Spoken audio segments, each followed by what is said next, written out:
নমস্কার, আমরা কাকসেনা চলে এসেছি আরও একটি নতুন গল্প নিয়ে। আজকের গল্পটি লেখক রাহুল সরকারের লেখা সাইকোলজিক্যাল হরর গল্প ঠান্ডা ঘরের লাশ। চলুন গল্পটি শুরু করা যাক। পিসির বাড়ি থেকে বেরিয়ে পড়েছিলাম ওই পাতা সকালে, কিন্তু গাড়ি যখন স্টেশনে ঢুকলো তখন রাত 10টা ছাড়িয়েছে। অগত্যা দেরি না করে নেমে পড়লাম। যা ভেবেছিলাম তাই, একটাও অটো রিক্সা নেই। পরিত্যক্ত নিঝুম রাতে শুধু একজন দায়িত্ববান সিপাহীর মতো দাঁড়িয়ে আছে বাস স্ট্যান্ডের মোড়ে, সেই ঠাকুমার চায়ের দোকানটি। এই দোকানটি দিনের বেলায় বন্ধ থাকে আর সারা রাত খোলা থাকে। রাত বিরেতে শহরের দিকে যে বড় বড় গাড়িগুলো যায় তারাই রাত ভরে জমিয়ে রাখে দোকানটি। তারা দোকানে বিশ্রাম করে, চা বিস্কুট খায়। আশেপাশের পাড়া থেকেও দু একটা ছোকরা রাত বিরেতে আসে চা খেতে, কিন্তু ওরা খুব বেশি সময় থাকে না, আসে খেয়ে আড্ডা দিয়ে চলে যায়। আমিও বেশ কয়েকবার এসেছি, তবে সত্যি কথা বলতে কি এত শীতের মধ্যে কোনোদিন আসিনি। তাই ভাবলাম সে শখটা আজই পূরণ করে নি। তবে দেরি হয়ে যাবে না তো এতটা পথ হেঁটে যেতে? তখন আমার ছিল প্রচন্ড সাহস, তাই রাত্রির 10টা-12টা আমার কাছে কোনো ব্যাপার ছিল না। কিন্তু এখন সেই সাহসের বিন্দু মাত্রও বেঁচে নেই। ওই সাহস আমার ওই দিন অব্দি টিকে ছিল কিছুটা, তারপর সবকিছু শূন্য হয়ে গিয়েছে। তাই ব্যস্ত হয়ে বেরিয়ে পড়লাম। এই হাড় কাঁপানো ঠান্ডায় কতক্ষণ বাড়ির বাইরে হেঁটে বেড়ানো যায়? উফ, কখন যে লেপ কাঁথার মধ্যে ঢুকবো। বড় রাস্তা থেকে নেমে পড়েছি। এবার গ্রামের ভাঙা রাস্তাটি সোজা পশ্চিমে নেমে গেছে। সেই আধ পাকা রাস্তা ধরে 4টি পাড়া পার করে সোয়া ঘন্টা হাঁটার পর অবশেষে নিজের বাড়ির কাছে এসে পৌঁছালাম। ওই তো দূরে সুবোধ সরকারের বাড়ির বাগানটি দেখা যাচ্ছে না? তবে এখন ওখানে আর কেউ থাকে না। একেবারে কেউ থাকে না বললে ভুল বলা হবে। থাকার মধ্যে দুটো সমাধি আছে আর তার পাশ দিয়ে রাস্তা। এই বাগান বাড়ি পার করলেই পাড়ার প্রথম বাড়িটি কিঙ্কর মিত্রের। আর আজকের গল্পটি এই কিঙ্কর মিত্রকে নিয়ে। লোকটির নাম কিঙ্কর মিত্র। ওর বয়স তখন প্রায় 70 ছাড়িয়েছে, কিন্তু বেশ টনক। হাঁটা চলার সাথে সাথে মাঠের কাজকর্মতেও ওস্তাদ। একটু খাটো করে কিন্তু স্বাস্থ্যবান, কৃষ্ণকায় বর্ণ। মাথাটা ঠিক একটা ফুটবলের মতো। তবে লোকটার একটা বাজে স্বভাব ছিল, এক গুয়েমি ভাব। তাই ওকে কেউ সেরম পাত্তা দিত না। ওকে সবাই এই এক প্রকার এড়িয়ে চলার চেষ্টা করত। সত্যি বড় বিরক্তকর মানুষ ছিলেন তিনি। তোর বাড়ির পাশ থেকে যাওয়ার সময় আমার কিঙ্কর মিত্রের কথা মনে পড়ে গেল। এ কি, ওটা কি? হঠাৎ করেই আমার চোখ দুটো চলে গিয়েছিল সুবোধ বাবুর মা ও বাবার পাশাপাশি থাকা সমাধির দিকে। অপ্রস্তুত ভাবে ভয়ে একটু আঁতকে উঠলাম। আরে, সমাধি বেদির ওপরও কার চোখ অমন চলছে? প্রথমটায় বেশ ভয় পেয়ে গেলেও নিজেকে সামলে শিয়াল টিয়াল হবে ভেবে এগিয়ে গেলাম। কিন্তু না, কে ওটা? সমাধির ওপর অমন হাঁটু গেড়ে মাথা নিচু করে বসে বিড়বিড় করে কিছু একটা বলছে। এবার কিন্তু আমার বেশ ভয় লাগতে শুরু করেছে। রাত প্রায় তখন 1টা, আশেপাশে কেউ নেই। তাহলে অমানসিক বেমানান ঘটনার মানে কি? বুঝলাম, আমার হাত পায়ের লোমগুলো খাড়া হয়ে উঠেছে। শরীরটাও বেশ ভার ভার লাগছে। এর আগে না এরকম ঘটনা দেখেছি, আর না কারোর মুখে শুনেছি। তোমরা তো সব বোকা, না হলে এমন পড়ে পড়ে মরো। কি অমানসিক ভয়ঙ্কর কণ্ঠ, চাপা কিন্তু কান ঝাঁঝিয়ে দেয়। কাদের পড়ে পড়ে মরার কথা বলছি? ভীষণ ভয়ে বোধ হয় মুখ দিয়ে একটা গোয়ানি বেরিয়ে পড়ে আমার। তখন আমার উপস্থিতি সে বুঝতে পারলো কিনা তা জানার কোনো রকম অপেক্ষা না করেই পিছন ফিরে দৌড় লাগালাম। মূল রাস্তা দিয়ে ঘুরপথে এক দৌড়ে গিয়ে পৌঁছালাম একেবারে বাড়ির দরজার সামনে। ওইটুকুই যাওয়ার শক্তি বোধহয় আমার অবশিষ্ট ছিল। তারপরেই জ্ঞান হারিয়ে দরজার সামনেই পড়েছিলাম সারা রাত। জ্ঞান ফিরল ভোরে। প্রথমে তো অপ্রস্তুত হয়ে গিয়েছিলাম নিজেকে এইভাবে পড়ে থাকতে দেখে। সব মনে পড়ে যাওয়াতেই নিজেকে সামলালাম। ভাগ্যিস কেউ দেখেনি। হাতে মুখে জল দিয়ে মাকে ডেকে উঠলাম।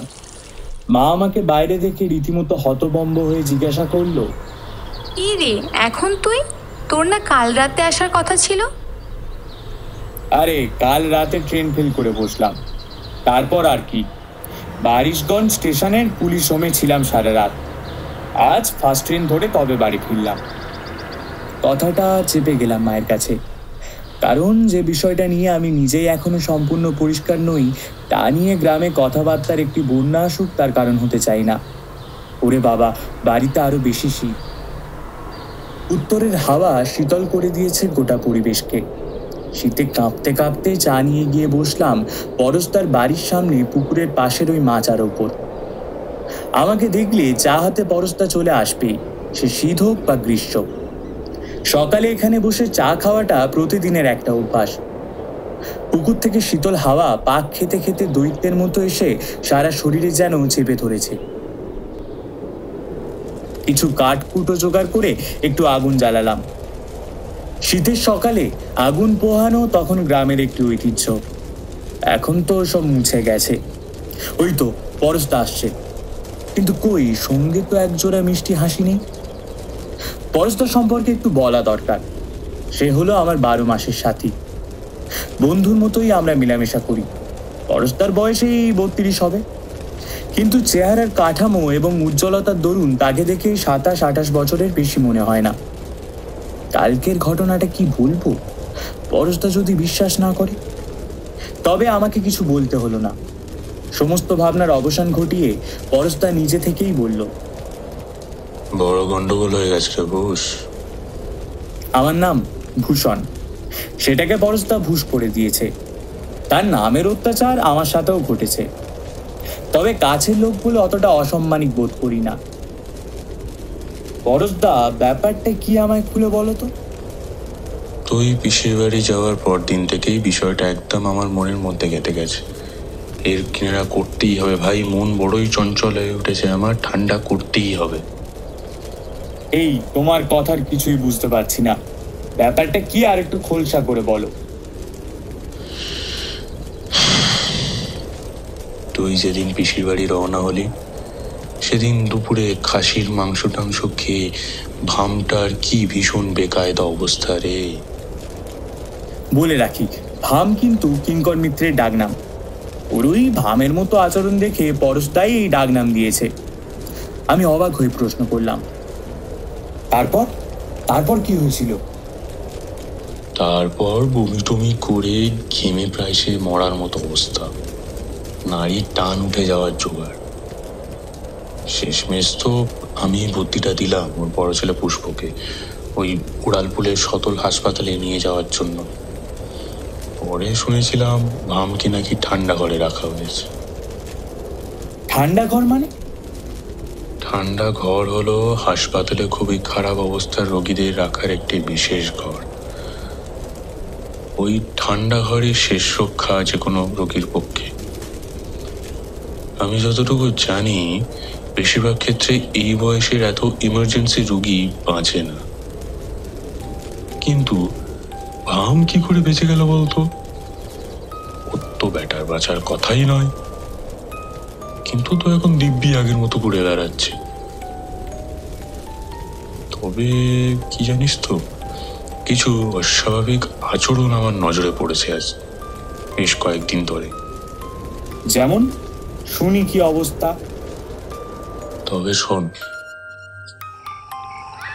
একদিন নিশীথে বাইরে বেরিয়ে যা দেখলাম না, তাতে আমার শরীর পুরো বরফের মতো জমে গেল।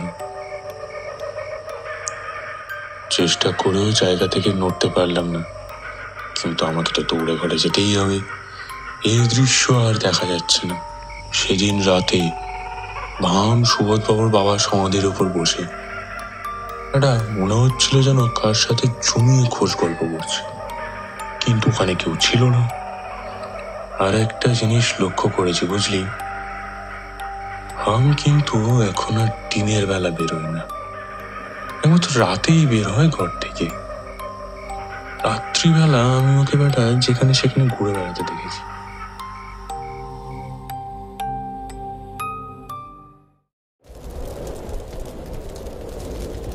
হঠাৎ করে আমার মুখ দিয়ে কথাটা বেরিয়ে পড়ল, তবে কাল রাতেও তা ভামই ছিল। আমি পরশদাকে বললাম, চলো আজ দুপুরে খেয়েই আমরা উড়ালপুর যাব। উড়ালপুর? হ্যাঁ, সদর হাসপাতালে যেতে হবে। আর একটা কথাও না বাড়িয়ে পরশদা বলল, ঠিক বলেছিস, 4টের বাসে যাবো, ঠিক আছে? এখন তবে তাড়াতাড়ি বাড়ি গিয়ে তৈরি হয়ে নি। যা যা যা, স্নান খাওয়ার পরেই বেরিয়ে পড়বো, আর দেরি করলে চলবে না। চল চল। কথা মতো 4টের বাসে করে পৌঁছালাম উড়ালপুর জেলা হাসপাতালে। প্রথমেই গিয়ে পৌঁছালাম রেজিস্ট্রারের রুমে। আচ্ছা, 14ই জানুয়ারি কিঙ্কর মিত্র নামে রুগীকে কোন ডাক্তার চিকিৎসা করেছিলেন একটু খাতা দেখে বলুন তো। আপনি? আমরা ওনার আত্মীয় হই। Oh, I see. Let me check sir. হ্যাঁ, ওই দিন রাতে ডাক্তার MS সরকার ওনার দেখাশোনায় ছিলেন। তাকে কোথায় পাবো? ডাক্তারবাবু তো ওই দিন থেকেই ছুটিতে আছেন। তাহলে কি উপায়? বাড়িতে যান, ডাক্তারবাবুকে পেয়ে যাবেন। আমরা ওই ঠিকানা দেখে পৌঁছালাম ডাক্তারবাবুর বাড়িতে। তার আসল বাড়ি রাজধানীতে, কিন্তু চাকরির দরুন এই শহরেই থাকেন। ডাক্তারবাবু বাড়িতেই ছিলেন। আমাদের আগমনের কারণ জেনে ডাক্তারবাবু আমাদের ভিতরে ঢোকার অনুমতি দিলেন। প্রথম দিকে আমাদের দেখে ডাক্তারবাবু সময় দিতে বাদ সাধছিলেন না বটে, তাই দারোয়ানকে প্রথমটা এখন সময় হবে না বলেছিলেন। কিন্তু আমাদের আসার কারণ যে ভাম মানিয়ে কিঙ্কর বাবু তা জানতে পেরে উনি সঙ্গে সঙ্গে ঘরে নিয়ে বৈঠক ঘরে বসালেন এবং 3 কাপ চায়ের কথা বলে বেশ জুৎসই করে বসলেন। মনে হলো কতকালের প্রেম জমানো কথা আছে তারা আমাদের সাথে।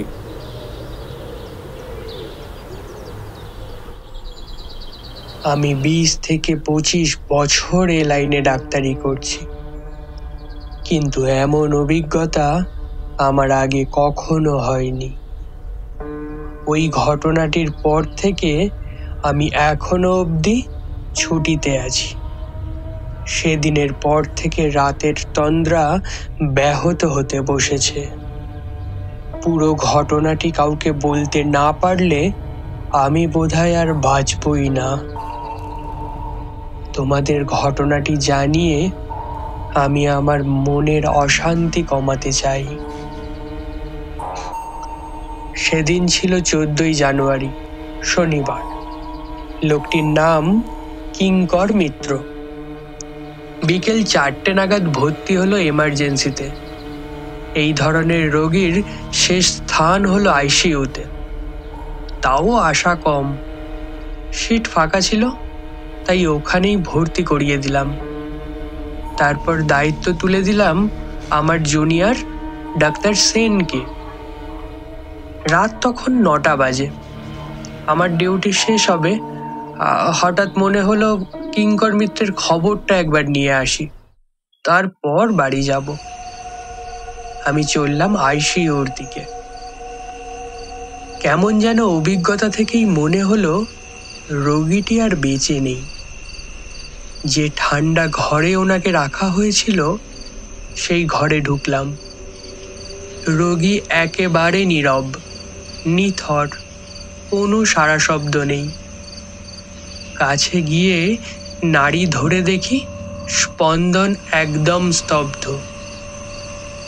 নিঃশ্বাস পড়ছে না, শরীর ঠান্ডা হতে শুরু করেছে। ওই 7টা নাগাদ মারা গেছে। হঠাৎ করে বিদ্যুৎটা চলে গেল, চারিদিক অন্ধকার।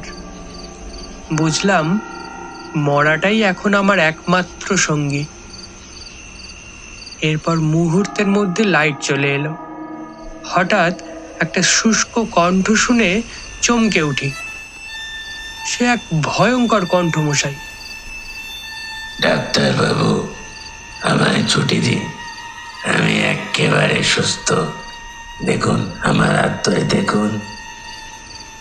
আমি মরিয়া দৃষ্টিতে আবিষ্কারের চেষ্টা করছি। কোন আগন্তুকের ভয়ঙ্কর শব্দ আমার কানকে বিধ্বস্ত করে দিচ্ছে।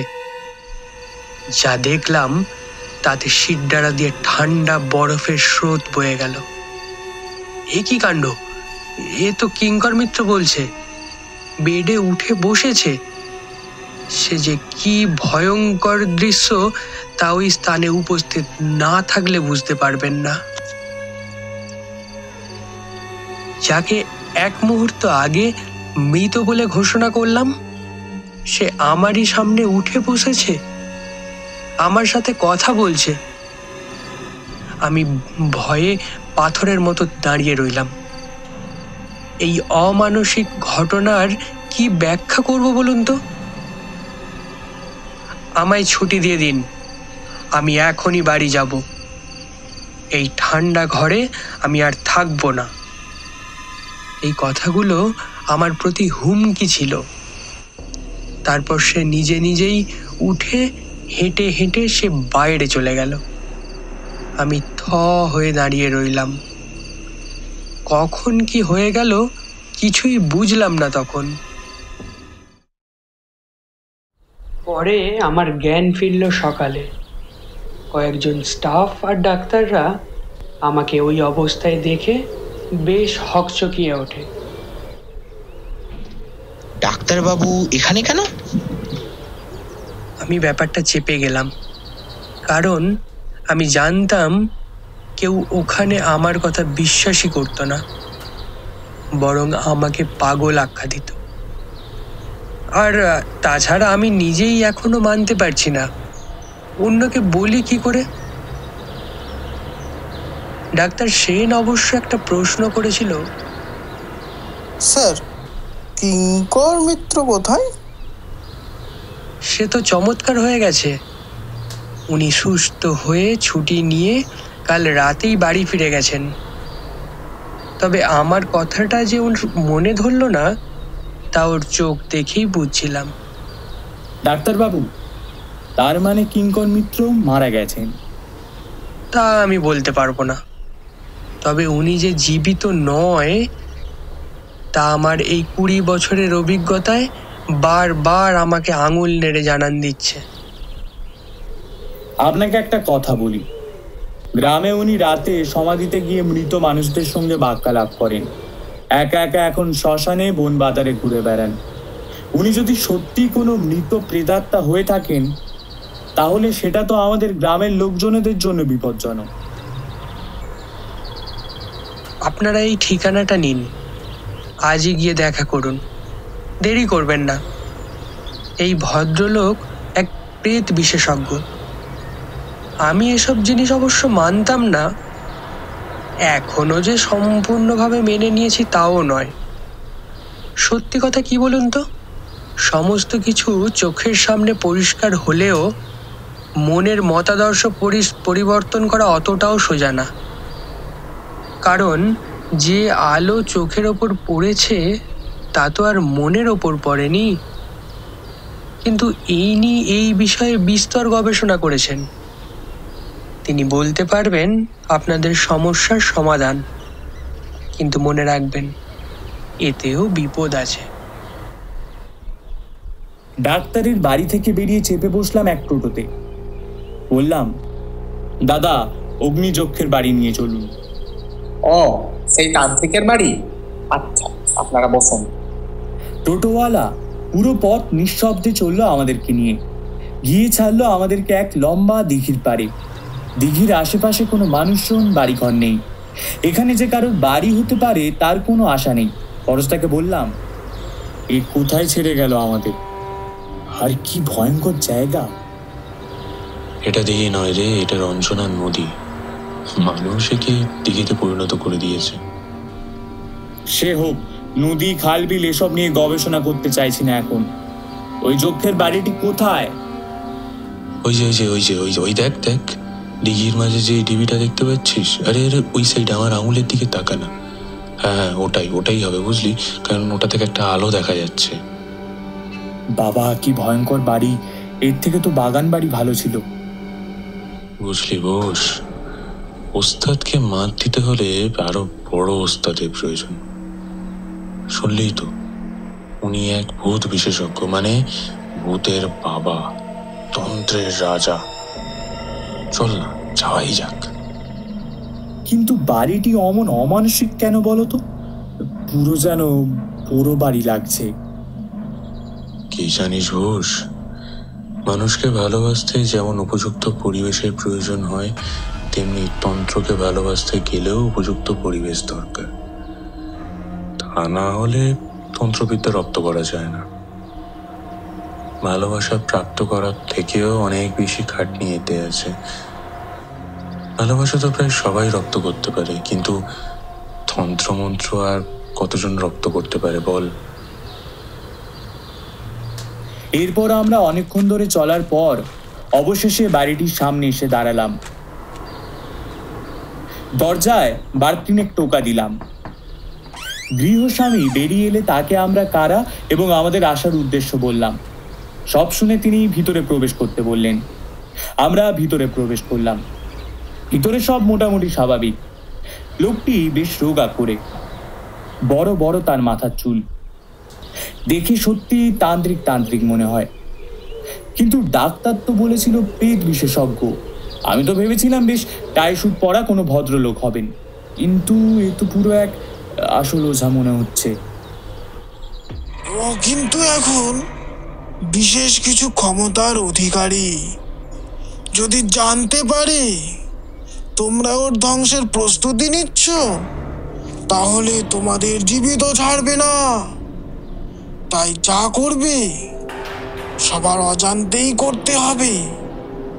কোনো রকম ভাবে কেউ যেন জানতে না পারে। আমি শুধু তোমাদের ওকে মারার বুদ্ধিটা বলে দিচ্ছি। কি করে করবে সেটা তোমাদের ঠিক করতে হবে। সে বিষয়ে আমি কিছু সাহায্য করতে পারবো না। বাড়ি ফিরতে ফিরতে রাত 10টা। গ্রামে যখন ঢুকলাম গা ছমছম করে উঠল। বারবার মনে হতে লাগলো এই বুঝি এসে বলবে, কে কোথায় গেছিলি? আমি কিছু জানতে পারবো না ভেবেছিস? এইসব ভাবতে ভাবতে ভয়ে আতঙ্কে ঘরে গিয়ে পৌঁছালাম। অবশ্যই পরস্তার ঘরে। প্রতি রাতে 1 ফ্লাক্স কফি গরম করে রাখা থাকে। জেঠিমাই করে রাখেন। আসলে দাদা রাত জেগে পড়াশোনা করে আর ওই কফি খায়। কফি খেয়ে শরীরটা উষ্ণ করা দরকার। আসলে গ্রামে ঢোকার পর থেকেই শরীরটা কেমন যেন ভারী ভারী লাগছিল। কফিতে চুমুক দিয়ে প্ল্যানিংটা বলতে আরম্ভ করলো পরস্তা। কি করে কাল থেকে কাজটা আরম্ভ করব। খুব সতর্কতার সাথে করতে হবে কাজটা। এ কথা বেশ ভালো করে বুঝিয়ে দিল আমাকে। পরস্তা আমার 2 ঘাড়ের ওপর হাত দিয়ে ভালো করে ঝাঁকিয়ে দিয়ে গম্ভীর গলায় বলল, একটা ভুলও যেন না হয় ঘোষ, না হলে এই পর্ব আমাদের জীবনের শেষ অন্তিম পর্বে পরিণত হবে। প্রতিটা মুহূর্ত খুব সাবধানে চলাফেরা করবি। সকালবেলা তৈরি হয়ে দুজনে 2 কাপ চা হাতে করে নিয়ে কাজে বেরিয়ে পড়লাম। প্রথমে গেলাম হরিনাথ গোসাইয়ের বাড়ি। সে বাড়িতেই ছিল। গিয়ে তাকে বললাম, দাদু, আজ রাতে আমরা পরশদার বাড়িতে একটি ধর্মচর্চার আয়োজন করেছি। হিন্দু ধর্মের ওপর যে যার নিজের মতামত সেখানে প্রকাশ করতে পারবেন। গ্রামের সবাই উপস্থিত থাকবেন। তবে 50 বছর অতিক্রান্ত প্রাপ্তবয়স্করা এই ধর্মচর্চায় যোগদান করবে এবং সব থেকে যৌক্তিক বক্তব্য যিনি রাখবেন তাকে আমরা সকলে মিলে ধর্মরত্ন উপাধিতে ভূষিত করব। এই একই সংলাপ একে একে গ্রামের প্রায় সকল বাড়িতে গিয়েই আওড়াতে হলো। সবাইকেই আমন্ত্রণ দিলাম আজ সন্ধ্যার আসরে আসার জন্য। অনুষ্ঠান শুরু হবে সন্ধ্যা ঠিক 7টায়। আসল কাজ তো এবার শুরু। ভামের বাড়ি গিয়ে তাকে বলতে হবে। ইশারায় পরশদাকে খোঁচা দিয়ে বুঝিয়ে দিলাম কাজটা তোমাকেই করতে হবে। অগত্যা পরশদা নিরুপায় হয়ে বেশ জোর দিয়ে ভামকে ডাকলো। 1 বার ডাকলো, 2 বার ডাকলো, 3 বার ডাকলো। প্রতিটি ডাকের পর দাদার আওয়াজ যেন ম্লান হয়ে আসছিল, তা বেশ বুঝতে পারছিলাম। এরপর হঠাৎই আমাদেরকে অবাক করে দিয়ে দেখলাম ভাম তার বারান্দার দরজা খুলে দিয়ে বাইরে উঁকি মারল। তার ওই জ্বলন্ত চোখ দুটো দেখে আমাদের গোটা শরীরটা শিরশির করে উঠল। আমাদের দেখতে পেয়ে ভাম খনা গলায় বলল, কি ব্যাপার, তোমরা এখানে কি মনে করে? আগে আসলে আজ আমাদের বাড়ি সন্ধ্যায় এক আসর রেখেছি, ধর্মচর্চার বিষয়ে আর কি। সেই আলোচনায় যোগদান করলে বিশেষভাবে কৃতজ্ঞ থাকবো, আর তার সাথে একটা ভাষণ ছোট্ট করে। যার বক্তব্য সব থেকে উৎকৃষ্ট হবে তাকেই ধর্মরত্ন সম্মানে ভূষিত করা হবে। মানে এটা আর কি আমাদের সামান্য ছোট্ট প্রচেষ্টা আর কি। আমি বললাম, হ্যাঁ কিঙ্কর বাবু, শুধু আসলেই হবে না, সাথে আপনাকেই প্রথম হতে হবে। আমাদের কথা শুনে তিনি কিঞ্চিত হাসলেন এবং আমাদের মুখের ওপর দরজা বন্ধ করে দিলেন। পরশদার বাড়ির মাঝেই একটা বড় উঠোন, 3 দিকে 3টে ঘর, তার মধ্যে একটা রান্নাঘর। ঠিক করলাম ওখানেই আলোচনার ব্যবস্থা করা হবে। বেশ বড় একটা সোফা মতো বানিয়েছিলাম যেখানে প্রতিযোগীরা বসবেন। সাধারণদের জন্য তাঁবু, তাঁবুর ওপর কাঁথা বেছানো। সন্ধে হতেই সবাই আসতে শুরু করেছে। সন্ধ্যা 7টার সময় দেওয়া হয়েছিল। ঠিক 7টাতেই শুরু হবে। 10 মিনিট আগেই সকলে উপস্থিত। শুধু ভামের দেখা নেই। আমি মনে মনে ভাবলাম, ও কিছু বুঝতে পারিনি তো? যদি না আসে তাহলে তো এত আয়োজন তার উপর জলে চলে যাবে। নানান মনীষীর ছবি এবং ধর্মের বিভিন্ন বাণী দিয়ে মঞ্চটাকে সাজানো হয়েছে। স্বামীজি, বুদ্ধদেব, রামকৃষ্ণদেবের ছবিতে রজনীগন্ধার মালা পরিয়ে টাঙানো হয়েছে। পরশদার একটা রেডিও ছিল, সেটাই বারান্দায় সেট করে দেওয়া হলো। প্রায় 7টা বাজতে যায়, তাই শ্রোতারা তাগাদ দিতে শুরু করতে আমরা একটু ধৈর্য ধরতে অনুরোধ করলাম সবাইকে। সবাই তো চলে এসেছে, আর তো কেউ বাকি নেই। তবে আগে কিঙ্কর মিত্র এখনো আসেনি, এলেই আমরা শুরু করব। আর অনুষ্ঠানের সময় তো এখনো হয়নি, তাই না? ঠিক সময় মতো আমরা শুরু করে দেব। সুরেশবাবু মানে আমাদের জেঠু অনুরোধ করে বললেন, বলরাম, একটু ধৈর্য ধরো, কিঙ্কর এলেই শুরু করা যাবে। আরে ও শালা এসেই তো শুরু করবে যত যুক্তিহীন বাজে বকুনি, ওর কথা শুনবে কে? 30-35 জন মানুষের 2-1 কথায় বেশ একটা কোলাহল তৈরি হয়েছে। ঠিক যার জন্য অপেক্ষা, এত আয়োজন, সেই আসছে না। তবে কি ভাব আসবে না? ও কি কিছু টের পেল নাকি? শুধু কুডাক ডাকতে আরম্ভ করেছে মনটা। কিন্তু না, মনের সমস্ত দ্বন্দ্বের অবসান ঘটিয়ে ঠিক 7টার সময় ভাম এসে উপস্থিত। অদ্ভুত লোক, কোনো কথা নেই, শটাং করে ঘরে ঢুকে সবার মাঝে গিয়ে বসলো। সবাই তো ভীষণ বিরক্ত, বিশেষ করেও যাদের পাশে গিয়ে বসেছে তারা। একটা জিনিস লক্ষ্য করলাম, ও কিন্তু ছবিগুলোকে প্রণাম করা তো দূরের কথা, বরং ছবিগুলোর দিকে তাকিয়ে বেশ একটা ধিক্কার প্রকাশ করলো। এই যে জলজ্যান্ত একটা ভূত, তাতে আর কোনো সন্দেহ নেই। পরশদা অনুষ্ঠান পর্ব ঘোষণা করে দিল। প্রথম ভাষণ সুশীল সমাদ্দারের। মূর্তি পূজা উচিত না অনুচিত মোটামুটি বুঝিয়ে দিয়ে তার ভাষণ শেষ করলো 10 মিনিটে। শুনে বুঝলাম ইনি হয়তো একটু ব্রাহ্ম মতাদর্শের দিকে ঘেঁষা, হয়তো রামমোহনের প্রভাব। সবাইকে ভাষণের জন্য সর্বোচ্চ 10 মিনিট করেই দেওয়া হয়েছিল।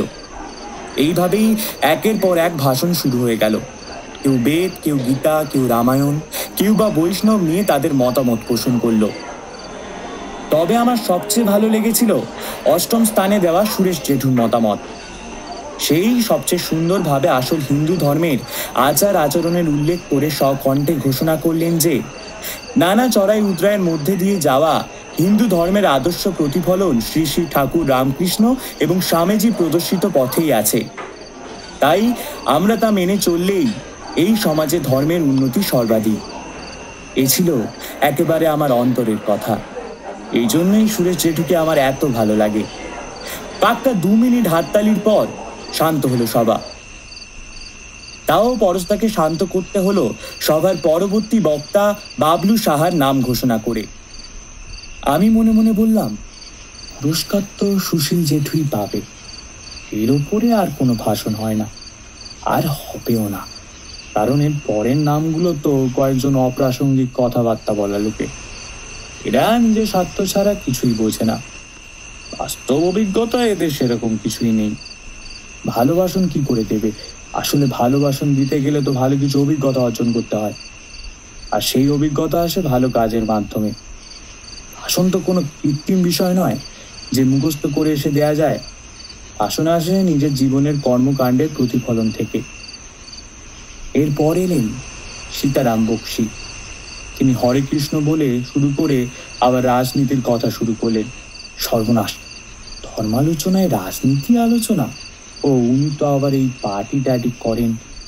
এখানে এরকম উদ্যত আচরণ করবেন জানলে ওনাকে নিমন্ত্রণ করতাম না। পরশদা এনার ভাষণ রোধ করে দিলেন। বাকিরা খুবই রেগে গেছেন। অনেকে আবার বলছেন, ওনাকে নিমন্ত্রণ করার কি দরকার ছিল? যাকে যে মঞ্চে মানায় তাকে সেখানে থাকাই উপযুক্ত। এবার ব্রজেন্দ্র বাবু এলেন। তিনি আবার একেবারে ঈশ্বরকে অস্বীকার করে পাক্কা 13 মিনিট পর ভাষণ থামালেন। ইনিই সব থেকে বেশি সময় ধরে বলেছে। বাকিরা বেশিরভাগই 6-7 মিনিট করে বলেছিল, আর 2-1 এই 10 মিনিটের কাছাকাছি বলেছে। সবার শেষ 16 নম্বর, নাম কিঙ্কর মিত্র। ডাকা হলো তাকে। একটা জিনিস লক্ষ্য করলাম, ভামেরির জন্য কোনো আক্ষেপ নেই। এমনিতে তো উনি এতক্ষণে চেঁচিয়ে রেগে চলে যাওয়ার নাটক করতেন, কিন্তু আজ উনি পুরো স্বাভাবিকভাবেই মঞ্চের ওপর এলেন। তখন অনেকেই অস্বস্তি বোধ করছে। বাড়ি যাবেন বলে 1-2 উসখুস করতে লাগলেন, কিন্তু নিয়মে লেখা ছিল সম্পূর্ণ অনুষ্ঠান শেষ না করে কেউ যেতে পারবে না। আর আজই পুরস্কার পর্ব শেষ হবে, তাই সকলে জীবনের সব থেকে বড় ধৈর্য সঞ্চয় করে বসে রইল। আমি অবশ্য এক্ষেত্রে ব্যতিক্রম ছিলাম।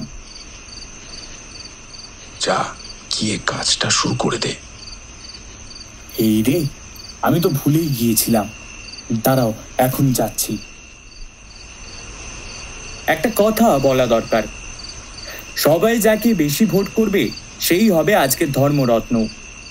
আমি ওদিকে খুব ভালো চা বানাতে পারি, তাই দুধ চা বানালাম সব বক্তাদের জন্য। আর তার মধ্যে 1 কাপ চায়ের মধ্যে একটুখানি লবণ মিশিয়ে দিলাম আগের পরিকল্পনা মতো।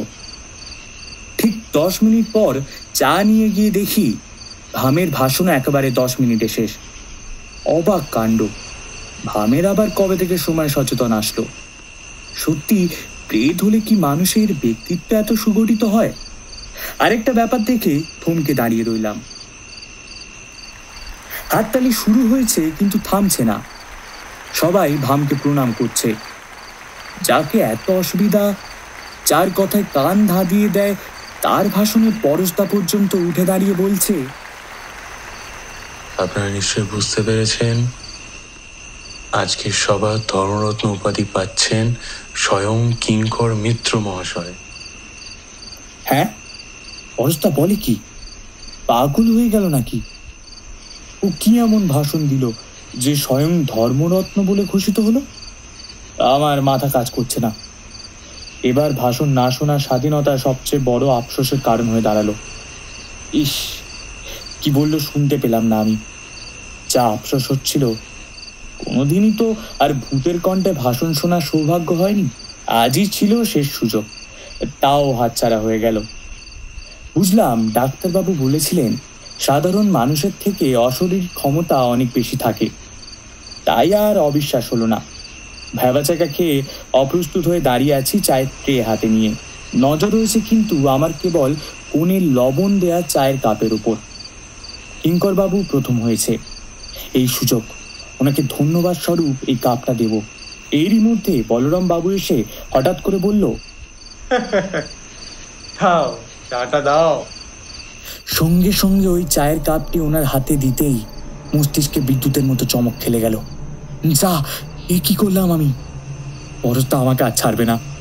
ওই চা খেয়ে বলরাম বাবু ছ্যাবলার মতো সবার সামনে বলবেই চায়ের লবণ কেন। তখন ক্ষমতাশালী ভাম নিশ্চয়ই সব বুঝতে পারবে। আর আজ রাতই হবে আমার শেষ রাত। ভয়ে আতঙ্কে চিৎকার করতে ইচ্ছা করছে। হৃৎপিণ্ডের কম্পন বেড়ে গেছে, ধমনী ফেটে বোধহয় রক্ত ঝরে পড়বে। এত ভয় হচ্ছে যে বোধহয় অজ্ঞান হয়ে পড়ে যাব। কিন্তু না, এই সব কিছুই হলো না। তার আগেই ওই বলরাম বাবু আমাদের বাঁচিয়ে দিলেন। নোনতা চায়ের কাপটি নিয়ে সোজা গিয়ে ধরলেন কিঙ্কর মিত্রের সামনে।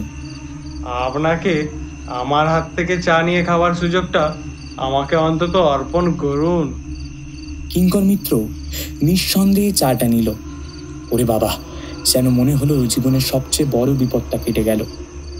বলরাম বাবু দৌড়ে এসে প্লেট থেকে 2টি নয়, একেবারে 4টি বিস্কুট নিয়ে কিঙ্কর বাবুকে দিলেন। এক মুহূর্তের জন্য ভাবলাম, এমন একজন সুমধুর বক্তা আমাদের মধ্যে থাকলেই বা ক্ষতি কি। কিন্তু সত্যি কথা হলো, উনি তো শ্রোতা হিসাবে মানুষদের পছন্দ করেন না। আসা পর্যন্ত এখনো কারোর সঙ্গে একটা কথা পর্যন্ত বলেননি। ওনার শ্রোতারা তো সমাধিস্থিত অশরীরীরা, তাই ওনাকে প্রেত জগতে পাঠাতেই হবে, যাতে উনি প্রত্যক্ষভাবে ওদের সাথে মেলামেশা করতে পারে। খুব ভালোভাবে পর্যবেক্ষণ করলাম। নির্ভেজালভাবে সম্পূর্ণ চাটা কিঙ্কর মিত্র খেলেন। আশা করি কিছু বুঝতে পারেননি।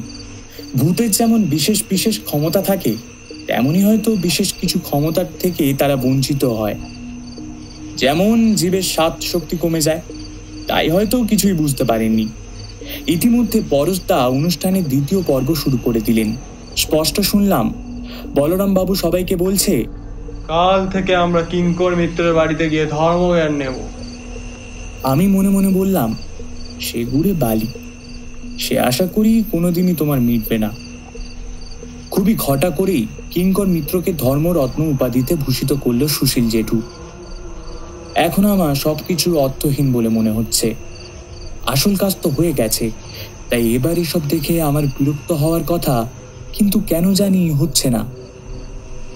আমার মন বারবার অস্থির হয়ে উঠছে এই ভেবেই যে আজ জলজ্যান্ত মৃত লোকটা আমাদের মধ্যে রয়েছে, কিন্তু কাল সম্পূর্ণ মুছে যাবে।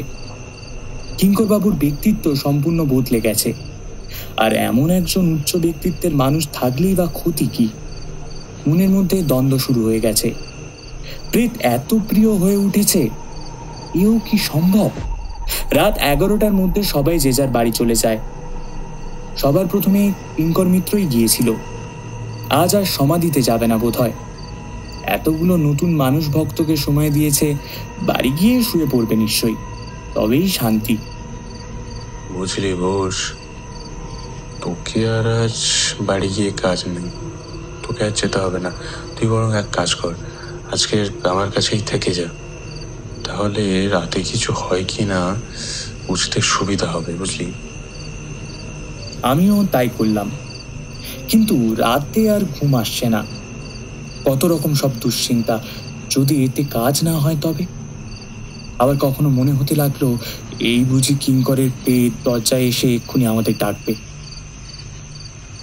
ভয়ে চারিদিক ঘিরে ধরল আমাকে। শুনেছি পাশে মানুষের স্পর্শ পেলে নাকি ভয় অনেকটা কেটে যায়, তাই হাতটা বাড়িয়ে পরশদাকে ধরলাম। হঠাৎ করে পরশদার কথা কানে আসতেই ভয়ে একটু কেঁপে উঠলাম। কি ভয় হচ্ছে নাকি দুশ্চিন্তা? দুটোই। আমিও তো চোখ বন্ধ করে আপাতত এই জগৎ কোনোভাবেই ত্যাগ করতে পারছি না রে। এইসব ভাবতে ভাবতে ঘুমিয়ে পড়েছিলাম বোধহয় রাত 2টোর দিকে, তাই ঘুমটা সকালে দেরি করেই ভাঙলো। ঘুম ভাঙতেই পরশদাকে পাশে দেখে সব বুঝতে পারলাম, কিন্তু কই না তো, কোথাও কোনো কান্নাকাটির শব্দ তো নেই। তবে কি কাজ হলো না? প্রেত বিশেষজ্ঞ মশাইয়ের বুদ্ধি কাজ করলো না। পরশদাকে এবার জাগাতে হবে। পরশদা, ও পরশদা। কি হয়েছে, ডাকছিস কেন? কি হলো কি? বাড়ি থেকে তো কোনো সাড়া নেই। চট করে চোখ দুটো খুলে উঠে বসেই বলল, সকাল হয়েছে, কিঙ্কর ফিনিশ। আমি তো তোমাকে তাই বলছি, ওই কিছুই তো হচ্ছে না, বোধহয় কাজ হয়নি, বুঝলে? কি বলিস? আচ্ছা দেখছি, তারা। বাড়ি চলে এলাম। আসল ঘটনাটা ঘটল 10টা নাগাদ। একটা পচা দুর্গন্ধ পাড়ায় ছড়িয়ে পড়েছে। রাস্তায় এসে সবাই জড়ো হয়েছে। মনে হচ্ছে যেন কোনো মিটিং শুরু হয়েছে। আলোচনা চলছে, খোঁজ চলছে দুর্গন্ধের। পাশের বাড়ির 2 দাদাকে সঙ্গে নিয়ে আমি আর পরশদা অনুসন্ধান শুরু করে দিলাম। তা না হলে পাড়ায় আর থাকা যাবে না, কারণ কুকুর বিড়াল গরু মোষ মরলে আর কি দুর্গন্ধ বেরোয়, এই তার 1000 গুণ বেশি। প্রথমে পাশে কলা বাগান আর শস্যের ক্ষেতগুলো ভালো করে দেখলাম, কিন্তু কিছুই পাওয়া গেল না। ফিরে এসে সবাইকে বললাম, না কিছুই তো পেলাম না। আসলে দুর্গন্ধটা সব জায়গায় এমনভাবে ছড়িয়ে পড়েছে যে ভালো করে বোঝাই যাচ্ছে না এই দুর্গন্ধটার উৎপত্তির স্থলটা কোথায়? এরই মধ্যে ভামের বউ এসে জুটেছে। এসে আমার মাকে বলছে, তোদের এদিকে তো তাও শ্বাস নেওয়া যাচ্ছে, আমাদের ওদিকে তো তারও জো নেই। কথাটা মাথায় বেশ করে গেঁথেছে এবং সঙ্গে সঙ্গে গোটা ঘটনার একটা অন্তর্দৃষ্টি হয়ে গেল। আমি বললাম, কই চলো তো দেখি, তোমাদের ওই দিক থেকেই তো আসছে মনে হয়। সবাই মিলে চললাম। একদম নির্ভুল এই বাড়ি থেকে এই গন্ধটা ছড়িয়েছে। বললাম, গন্ধটা তো কিঙ্কর বাবুর ঘর থেকেই আসছে। উনি কি সকাল থেকে বেরিয়েছেন ঘর থেকে? ওই না, বেরোয়নি কিন্তু। দরজায় টোকা দেওয়াতে পরশদা দেখি আমার কথা শুনে দরজায় ধাক্কা দিতে আরম্ভ করে দিয়েছে, কিন্তু না, কোনো সাড়া নেই। বলাই ও শঙ্করদা এগিয়ে গেল। দরজা ভাঙা হলো। ভেঙেই বলাই ঘরে গিয়ে বলল, কিঙ্কর বাবু তো মারা গেছে। সঙ্গে সঙ্গে ঘরে গিয়ে কিঙ্কর বাবু স্ত্রী ও ছেলে চিৎকার করে কান্না শুরু করে দিলেন। পাশের গ্রামে নিপতি ডাক্তারকে ডাকা হলো। ডাক্তার এসে জিজ্ঞাসা করলো, কবে মারা গেছে? কাল রাতে। কাল রাতে মারা গেলে আজ সকালের মধ্যে শরীরে পচন ধরে কি করে? এরই মধ্যেই গ্রামের সব লোক এসে জুটেছে। রাতের প্রৌঢ়গুলো একযোগে বলল, আরে ডাক্তারবাবু, কাল রাতেই উনি আমাদের সাথে বেশ ধর্মচর্চা করলেন। ওনাকে তো ধর্মরত্ন উপাধিও দেয়া হলো। কি রে ভূষণ আর পরশ, তোরাই বল। হ্যাঁ তাই তো। তাই তো। কিছু বুঝতে পারছি না, এরকম তো হয় না, কোনোদিন শুনিওনি। বলরামটা একবারই আদিক্ষেতা করে বলল, আসলে ডাক্তারবাবু, বুঝলেন কি, ওনার ধর্মজ্ঞানের উপর অসাধারণ আধিপত্য দেখে ভগবানই ওনাকে হয়তো নিজের কাছে নিয়ে এলেন, তাই দেহতে এমন পছন্দ হয়েছে। আমি জানি ও একেবারে কুসংস্কারচ্ছন্ন মানুষ। সঠিক ব্যাখ্যার অভাব হলেই অন্ধবিশ্বাস ফলাতে চলে আসে। দেখে আমার ভীষণ রাগ হচ্ছিল। ও সব মানুষগুলোকে উল্টো পাল্টা বোঝাচ্ছিল। সবকিছু ভালো করে দেখে ডাক্তারবাবু বললেন, হবে হয়তো, যাই হোক, পরিদাহ করার ব্যবস্থা করো ইমিডিয়েটলি, তা না হলে রোগ ব্যাধি ছড়াবে। আমার খুব খারাপ লাগছিল। সব সত্যি জানা সত্ত্বেও বলরাম বাবুর থোঁটা মুখ খোঁতা করতে পারলাম না। তবে একটা স্বস্তিও পেয়েছিলাম ডাক্তারবাবু যাবার আগে শেষ কথাটি শুনে। এখনো বুঝতে পারলাম না আসল ব্যাপারটা কি। আমি মনে মনে বললাম, ডাক্তারবাবু, আমরা জানি, এছাড়াও আরো দুজন জানে, তার মধ্যে একজন আবার আপনারই স্বজাতি। আপনারা এতক্ষণ শুনছিলেন রাহুল সরকারের লেখা ঠান্ডা ঘরের লাশ গল্পটি। গল্পটির পরিচালনায় ছিলেন শান্তনা বেরা। গল্প পাঠ ও ভূষণের চরিত্রে রুদ্রাক্ষ। গল্পে পরশ ও কিঙ্কর মিত্রের চরিত্রে কৃষ্ণেন্দু। ডাক্তারবাবুর চরিত্রে সায়ন। স্টাফ ও নির্বোধী ডাক্তারের চরিত্রে ছিলেন অর্ঘ্য। ডক্টর সেন ও ওঝার চরিত্রে কৃষ্ণ। টোটোওয়ালা সুরেশবাবু ও বলাইদার চরিত্রে শ্রেয়। রেজিস্ট্রারের চরিত্রে ছিলেন জ্যোতি। ভূষণের মা ও কিঙ্কর মিত্রের স্ত্রীর চরিত্রে ছিলেন যথাক্রমে পায়েল ও শান্তনু। গল্পের এডিটিংয়ে কৃষ্ণপ্রসাদ বেরা ও অরিন্দম চক্রবর্তী। গল্পের পোস্টার ডিজাইনিং সৈকত রায়। গল্পের ভিডিও এডিট করেছেন পুষ্পেন্দু ঘরামি এবং প্রুফ রিডে সমর্পিতা গায়েন ও সৌরভ দাস। গল্পের সূত্রধর আমি, অর্থাৎ কৃষ্ণেন্দু।